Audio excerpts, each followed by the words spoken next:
다음 달부터 초등학교 6학년부터 고등학교 2학년까지 학생들에 대한 백신 접종 예약이 시작됩니다.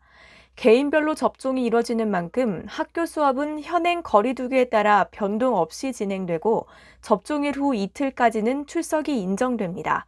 정인용 기자입니다. 방역당국이 밝힌 4분기 코로나 백신 접종 계획에는 소아청소년과 임신부를 포함해 고위험군에 대한 추가 접종 계획이 담겼습니다. 10월 말까지 고령층 90%, 성인 80%까지 접종을 완료해 단계적 일상 회복으로 나아가겠다는 포석입니다. 김장현 기자입니다. 대구에서 발생한 외국인 모임 관련 집단 감염 확진자가 300명을 넘어섰고 경남에선 외국인 식당 관련 집단 감염이 발생했습니다. 국내 전체 확진자 중 비수도권의 비중은 30%에 육박했습니다. 정지훈 기자입니다. 곽상도 의원 아들의 퇴직금 50억 원 수령을 계기로 수세에 몰렸던 이재명 후보는 역공에 나섰습니다. 대장동 의혹이 불거지자 지지율 격차 좁히 위해 나섰던 이낙연 후보는 공세 수위를 고심하게 됐습니다. 보도에 박초롱 기자입니다.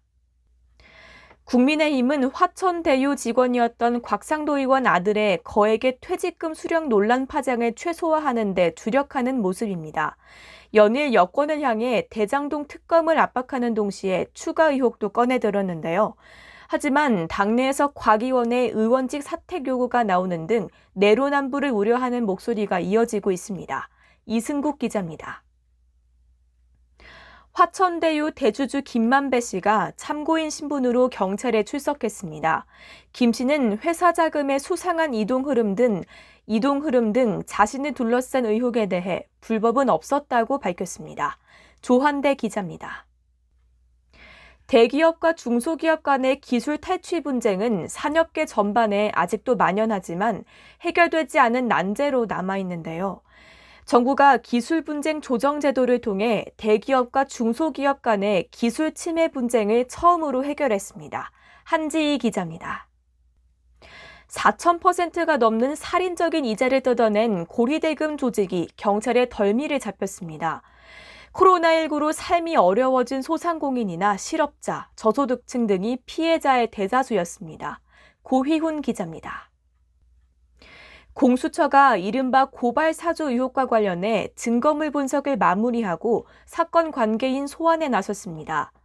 공수처는 오늘 과천 공수처 청사에 이 사건의 최초 제보자이자 공익신고인인 조성은 씨를 비공개로 불러 8시간가량 조사했습니다. 공수처는 이번 조사에서 텔레그램 대화가 오간 작년 4월 기점으로 어떤 일이 있었는지를 구체적으로 확인한 것으로 보입니다. 검찰이 더불어민주당 이재명 대선 예비후보에 대해 허위 사실을 공표한 혐의 등으로 고발된 무소속 곽상도 의원을 상대로 수사에 나섰습니다. 서울중앙지검은 오늘 이 후보 캠프가 대장동 의혹 제기와 관련해 곽 의원을 고발한 사건을 공공수사 2부에 배당했습니다.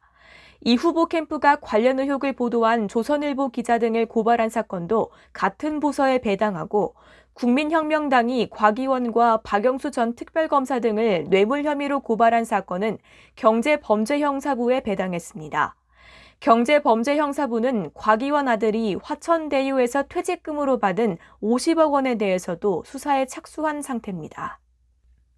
경찰 내 성비위가 좀처럼 근절되지 않고 있습니다.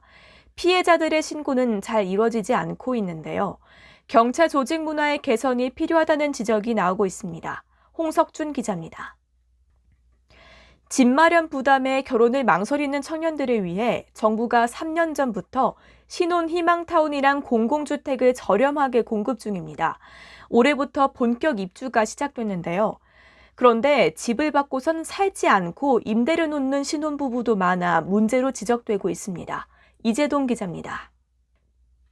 북한은 김여정 노동당 부부장이 지난 주말 남북 정상회담 논의 가능성까지 언급한 이후에도 우리 측 정기 통화 요청에 여전히 응답하지 않고 있습니다.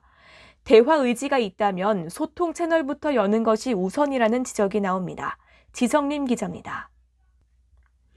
부모의 도움을 받아 생활하는 20살 이상 성인 인구를 통계청이 처음으로 조사해봤더니 300만 명이 넘었습니다.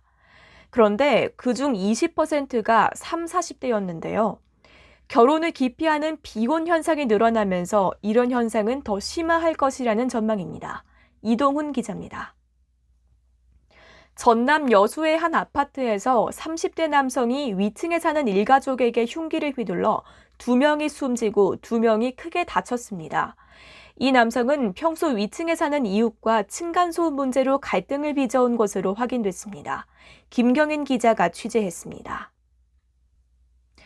대구에서 베트남 출신 노동자들을 중심으로 한 집단 감염이 발생하면서 일주일간 300명이 넘는 확진자가 발생했습니다.